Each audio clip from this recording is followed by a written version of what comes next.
Hiya, how's it going? You all right? I'm sat over here again at the computer. Why, I hear you ask? What a stupid question. It's my house. I can sit where I like.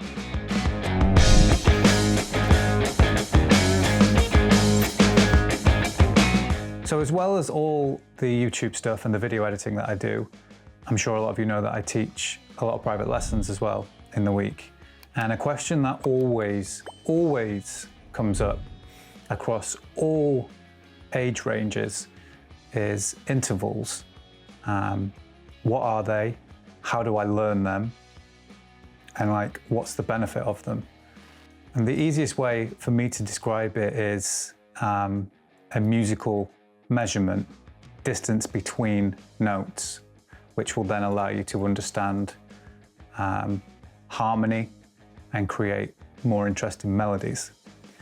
And the first thing I like to do is teach people the difference between a major and a minor third on a single string, and then across each set of two strings, so E to A to D, and so on. So I'm going to show you a little bit of that right now. If you already know it, great, but I'm going to be doing a series of lessons where that language is going to be used a lot.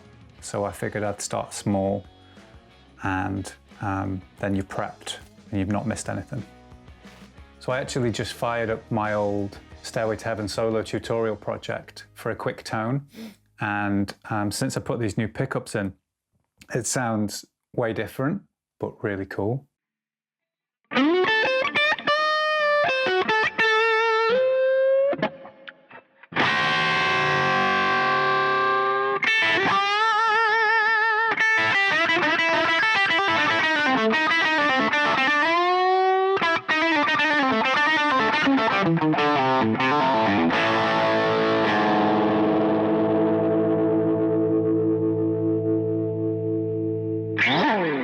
So let's start by playing a C major scale, 1 octave from the 8th fret of the E string.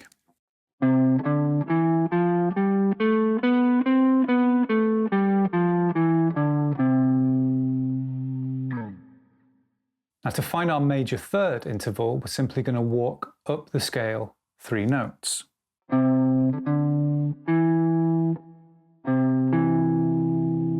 C to E is our major third interval. 1 string up, 1 fret back. Now if we wanted to turn that interval into a minor third, you're simply going to move the index finger back a semitone.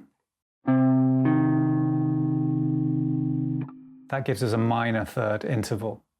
Now it's great to learn your intervals spread across different strings because you can play both notes at the same time and you can hear the harmony.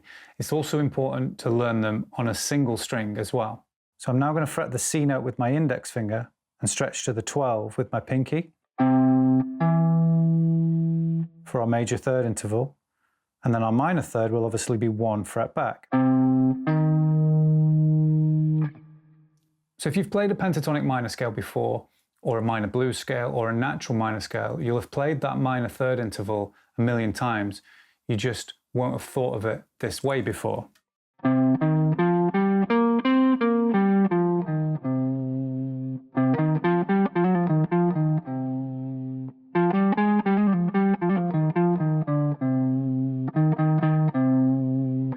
Minor third to root, so it should really help you remember which one's which.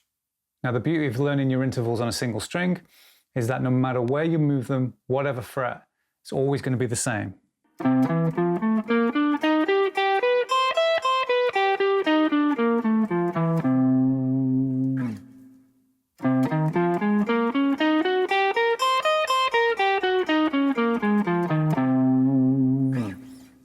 So let's take that major third, minor third pattern from the E and the A string and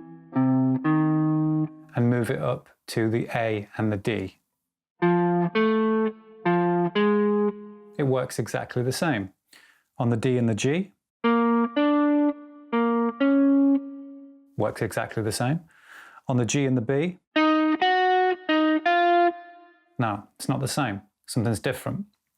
Our major third from G to B lines up, it's in the same fret, and our minor third is therefore a semitone behind.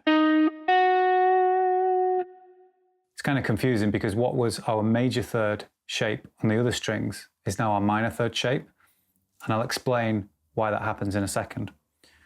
Up to the B and the E string.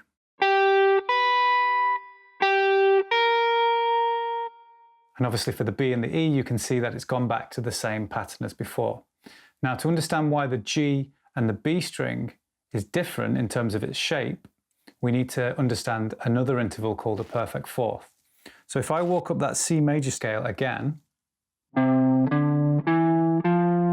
one extra note, we get something called a perfect fourth. And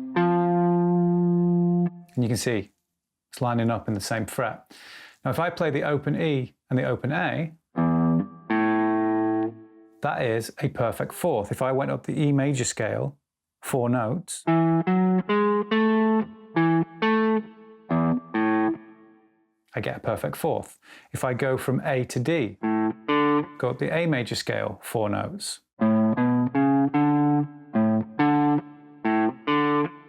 I get A to D, perfect fourth. If I go from the D to the G, perfect fourth, go up the D major scale, 4 notes. So when it gets to the G string, G to B, well, if I go up the G major scale, 4 notes, I get a C, perfect fourth. It's not right. If I go up 3 notes, I get a B note, a major third. So our G to B interval is a major third, which is why the interval lined up on a single fret, and a minor third was behind it by a semitone. If you've ever played an open A major chord, you've got that straight line, first, second, third fingers, and when we play an A minor, the index finger comes back a semitone. That's because we've taken the major third and turned it into a minor third. And when we finally get over to the B and the E strings,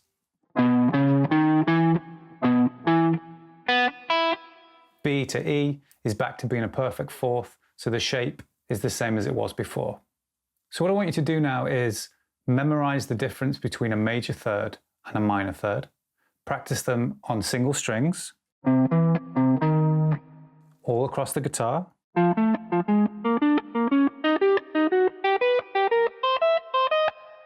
And then across multiple strings.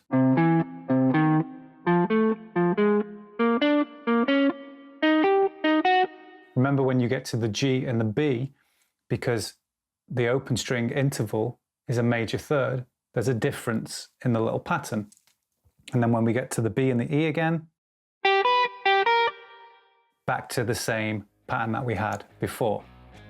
It's basically just going to build up your musical vocabulary and intelligence, and hopefully allow you to be a better musician.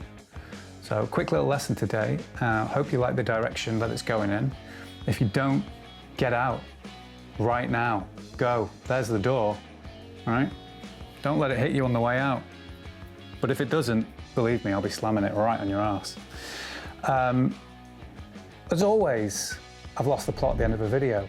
If you liked this, hit subscribe, hit the bell, hit like, do it in whatever order you want, and consider supporting this channel on Patreon, where there will be a PDF for this lesson, some notes from me, and some good old banter.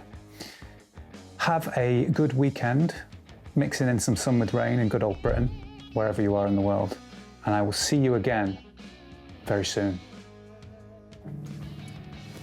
Of course I missed.